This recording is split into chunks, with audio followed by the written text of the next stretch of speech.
500 साल बाद अयोध्या में भगवान श्री राम जी का भव्य मंदिर बनकर तैयार हो रहा है। इसके उपलक्ष्य में 22 जनवरी को प्राण प्रतिष्ठा महोत्सव पूरे भारत वर्ष में मनाया जाएगा। इसी के साथ प्रत्येक नगर एवं गांव में प्रभात फेरी और सायंकालीन कीर्तन फेरी की जा रही है तथा घरों को सजाया जा रहा है, मंदिरों की साफ सफाई की जा रही है। इसी के साथ ग्राम रानी बड़ौद में सायंकाल कीर्तन फेरी के दौरान हमारे संवाददाता ने 1952 में कार सेवकों के रूप में गए नारायण सिंह सोनगरा पंडा जी से चर्चा की। आपको बता दें, ग्राम रानी बड़ौद के से कार सेवकों के रूप में 3 कार्यकर्ता अयोध्या पहुंचे थे। इसमें अजब सिंह मेवाड़ा, नारायण सिंह सोनगरा पंडा जी एवं आशाराम सेन। इनमें से आशाराम सेन का निधन हो चुका है।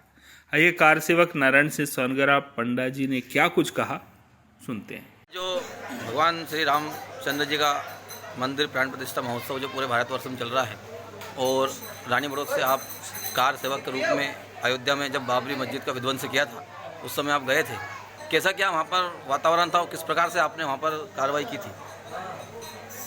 भैया, ये वैसे कार सेवा में तो बहुत उस टाइम के तो बहुत वाक़ये हैं, बहुत घटनाएं घटी है, पर मैं एक मुख्य घटना जो ऐसे हृदय विदारक है, जो सुनने के बाद में अपने आप में हमें मतलब एक रुआसा प्रफुल्लित या मतलब रुआसा हो जाता है दिल। ऐसी घटना है कि जब हम यहाँ से रानी बड़ौद से हम 3 कार सेवक थे, अजब सिंह जी, आसाराम जी स्वर्गवास हो गया है उनका, और मैं स्वयं नारायण सिंह। तो हम जब यहाँ से अयोध्या के लिए रवाना हुए संघ के लोगों द्वारा हमें यहाँ से अयोध्या के लिए जब रवाना करा, तो हम यहाँ से ट्रेन में लखनऊ तक गए, और लखनऊ के बाद जो है सारी तमाम ट्रेनें, सारे रास्ते अवरोध कर दिए गए थे, बंद कर दिए गए थे, वहाँ से ट्रेन आगे जा ही नहीं सकती थी। तो ऐसे में क्या है, जितने भी कार सेवक गए थे ट्रेनों में, बहुत सारे कार सेवक वहीं लखनऊ पे ही गिरफ्तार हो गए थे। उसके बाद जो है मैं गढ़ प्रमुख था, मेरे पास 8 आदमी थे, उनको लेकर के मैं जंगल के रास्ते लखनऊ से और बचते बचाते अपने आदमियों को, अपने कार सेवक और राम भक्तों को बचाते हुए जंगल के रास्ते से हम 12 तक पहुंच गए। अब 12 में जब हम जंगल के रास्ते से जा रहे थे, उस टाइम तो जंगल में भी मतलब चप्पे चप्पे पे पुलिस थी, जंगल पूरे जंगल में पुलिस थी। अब ऐसे में बचना बहुत मुश्किल था, और यहाँ तक कि उनको सख्त आदेश था कि मतलब अगर मान लो कोई नाम नहीं मानता है कार सेवक राम भक्त तो गोली मार दो। फिर हम जो है वहाँ से भाग के वापस बाराबंकी जिला जो यूपी का है उसमें अंदर आ गए, और हमने वहाँ पे जो है भाग करके एक राम मंदिर था बाराबंकी में, उस राम मंदिर में हम चले गए। अब वहाँ पे जो है राम जी की 7:30 बजे की बात है, राम जी की आरती हो रही थी, हम उस आरती में शामिल हो गए। अब आसपास के वहाँ जो प्रॉपर के लोग थे वो भी आरती में शामिल हो गए, और जब आरती समाप्त हो गई तो पुजारी ने बोला भाई अब तुम जो है, हम सब चले गए, हम वहीं कुछ राम भक्त थे, हम वहीं बैठे थे, उन्होंने बोला भाई तुम भी जाओ। तो हमने बोला कि हम कहाँ जाएंगे, अगर जाएंगे तो या तो पुलिस की गोली का शिकार हो जाएंगे, या कोई भी हमें मतलब हम जो अराजक तत्व है वो हमें मार सकता है, वो हम पहचानते तो है नहीं।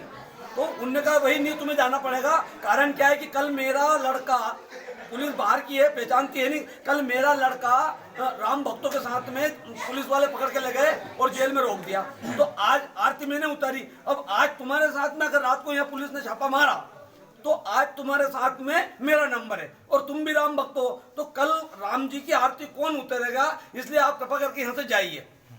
मैंने यहाँ तक कि पुजारी की हमारी नोकझोंक हुई, ये बातें वहाँ पे जो मोहल्ले सरदार मोहल्ला था, वहाँ की सरदारन महिलाएं थी, वो ये बातें सुन रही थी, और उनने जब ये बातें सुनी तो उनने जाके वहाँ अपने घर पे बात करी उन सरदारों से कि भाई वहाँ राम भक्त, राम कार सेवक आए हैं, और वो इस तरह की पुजारी की और उनकी जो है अनबन चल रही है, पुजारी उनको भगा रहा है, वो भाग नहीं रहे। तो वो गोपाल सिंह जी उनका नाम था, मेरे को आज तक याद है। गोपाल सिंह जी वो बीजेपी के नगर प्रमुख थे, वो बाराबंकी के। उन्होंने बोला कि नहीं भाई वो उनको अपने यहाँ लाओ, तो वो हमें यहाँ लेने बुलाने आए। तो हमने सोचा कि भाई देखो मेरे पास जो 7-8 आदमी थे, मैंने कहा अगर अपन सबके साथ चलेंगे, कोई मालूम तो है नहीं कौन है ये लोग, अपने को लेके जा रहे हैं, क्या मालूम अपने साथ में कुछ हो सकता है। तो इसलिए मैंने बोला कि भाई मैं जाता हूँ, और उसके बाद जब मैं वापस तुम्हें बुलाने आऊँ तो तुम चलना, वरना तुम जो भी हो, मेरा अगर मैं नहीं आऊँ तो तुम यहीं पे रहना, और जो भी होगा, जो राम जी की कृपा होगी वो हो जाएगा। ये करके मैं गया अकेला, और वहाँ पे जब मैं गया तो उन सरदार जी जो गोपाल सिंह जी थे, उनके आदमियों ने हमें बहुत अच्छे से हमें सारी जांच पूछ करी उन्होंने कि भैया तुम बहुत अच्छे मैंने एमपी से तुम यहाँ तक यूपी तक आए हैं और मतलब अयोध्या के बिल्कुल नज़दीक आ गए हैं, या इसके लिए आपको हम धन्यवाद देते हैं। और पर आप एक बात ये है कि आप यहीं रात रुको हमारे पास, यहाँ कोई पुलिस वाला हमारे मोहल्ले में आता नहीं है, तो हमारे पास यहीं पे रुको और तुम्हारे लोगों को भी, राम भक्तों को भी बुला लो और तुम्हें यहाँ कोई दिक्कत नहीं है, कोई खतरा नहीं है। तो फिर मैं जब उनको लेके गया वहाँ पे, तो सुबह जब उनने गोपाल सिंह जी ने बोला कि भाई तुम्हें अब जो है यहाँ पे गिरफ्तारी देना है, बहुत सारे लोग राम भक्त हैं जो गिरफ्तारी देंगे। सुबह फला एक चौक था, कोई उसका नाम मेरे को ध्यान नहीं रहा, उस चौक में सबने गिरफ्तारियां दी। तो उनने बोला कि अगर तुम यहाँ गिरफ्तारी नहीं दोगे, तुम यहाँ तक आए, यही बहुत बड़े धन्यवाद तुम्हें, और ये जो इतने दूर तक तुम चल के आ गए, पर अब तुम्हें जो है गिरफ्तारी दे देना चाहिए, वरना तुम कहीं भी गोली का शिकार हो सकते हो, कहीं भी मर सकते हो। मैंने यहाँ से वहाँ से तो चिड़िया भी आगे नहीं जाती थी, परिंदा भी पर नहीं मार सकता था। ऐसी व्यवस्था मुलायम सिंह जी की थी। उस टाइम वहाँ के मुख्यमंत्री मुलायम सिंह जी थे, उनने कहा था कि अगर मान लो कोई नहीं मानता है तो देखते से गोली मार दो। फिर हमने वहाँ पे जो है गिरफ्तारी दी, और गिरफ्तारी देने के बाद में बसों द्वारा कई राम भक्त बस में बिठा बिठा के वो लेके गए हमें, मतलब वो सुल्तानपुर ले गए, और सुल्तानपुर जिला जेल है, वहाँ पे हमें 18 दिन लगभग जेल में रहे। और जब वहाँ राम जी की वो मंदिर टूटा, वो मस्जिद, बाबरी मस्जिद जब टूटी, तो उसके बाद जो एक दीवार वगैरह, एक गुम्बद, उस टाइम ज्यादा इतनी क्षति हुई थी, ये इतना ही तोड़ा था। और उसके बाद वहाँ कार सेवक बहुत सारे, वहाँ अयोध्या में बहुत खून खराबा हुआ था, बहुत लोग मरे थे। तो उसके बाद जो है हम फिर दूसरे दिन जब हम छूटे वहाँ से, फिर हम अयोध्या गए थे। तमाम हमने सारी अयोध्या की गलियाँ खून से सनाबोर देखी थी। अयोध्या का सरयू जी का पानी मैंने खून से लाल हो गया था। इतनी ऐसा भव्य, मतलब ऐसा खतरनाक वो दृश्य हमने देखा था। और उसके बाद जो है हम वहाँ से ईंट वगैरह लेके भी आए थे। रानी बड़ौद में हमारा भव्य स्वागत हुआ था, जुलूस वगैरह हमारा निकाला था। उसके लिए मैं हमारे ग्रामवासियों को धन्यवाद देता हूँ। और वो आज हमने जो कसम खाई थी, आज हम प्रफुल्लित है, रोमांचित है कि आज हमारी वो कसम पूरी हो रही है कि कसम राम की खाते हैं, मंदिर यहीं बनाएंगे। तो मंदिर अब मंदिर वहीं बन रहा है। ये जो अफवाहें फैलाई जा रही है कि मंदिर वहां पे नहीं बन रहा है, दूर बन रहा है, ऐसा नहीं है। अब मंदिर वहीं बन रहा है और हमारी जो कसम थी वो पूरी हो गई है। जय श्री राम।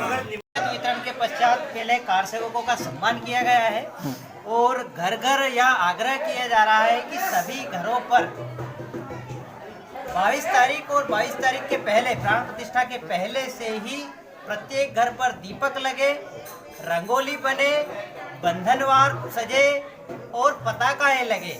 यह सभी लोगों से हम आग्रह कर रहे हैं और अधिक से अधिक लोग 22 तारीख को प्राण प्रतिष्ठा के समय कार्यक्रम को लाइव देखें, चाहे वो किसी भी मंदिर में जाकर देखें, और अपने घर पर हर्षोल्लास से मिठाई का वितरण भी करें और मिठाई बांटे भी, पटाखे फोड़े। अधिक से अधिक लोगों से हम यह आग्रह कर रहे हैं।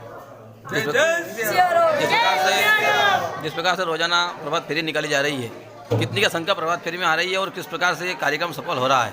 जैसे संगठन का आह्वान है, पूरे जिले में जो प्रभात फेरियां निकल रही है, उन प्रभात फेरियों में सभी जगह पर, हमारे गांव रानी बड़ौद में भी लगभग 300 से ज़्यादा संख्या इस समय प्रभात फेरी में, और सायं फेरी में भी लगभग इतनी ही संख्या अनुमानित हो रही है। अभी आरतियों का जो चरण चल रहा है प्रत्येक मंदिर में आरती का, उसमें भी 300 से 500 की संख्या के करीब करीब होने को जा रही है। सनातन धर्मावलंबियों से अनुरोध है कि वह भी और हमें जहाँ तक हो सके वहाँ तक इस जागरण के पल को, भगवान राम जब स्वयं पधार रहे हैं तो हमें उनके स्वागत के लिए अपने घर से निकलकर हमारे जो छोटे छोटे जो भी कार्य हैं उनको भूल कर और उनको निवृत्त करके हम उनके चरण कमल को पूजने के लिए, उनके आगमन के लिए जो प्रतीक्षारत जो काल था वो निकल गया, अब वो शुभ घड़ी आई है, उस बेला में हम प्रवेश कर रहे हैं। हम उनका स्वागत करें, उनको नमन करें, उनका पूजन करें। जय श्री राम।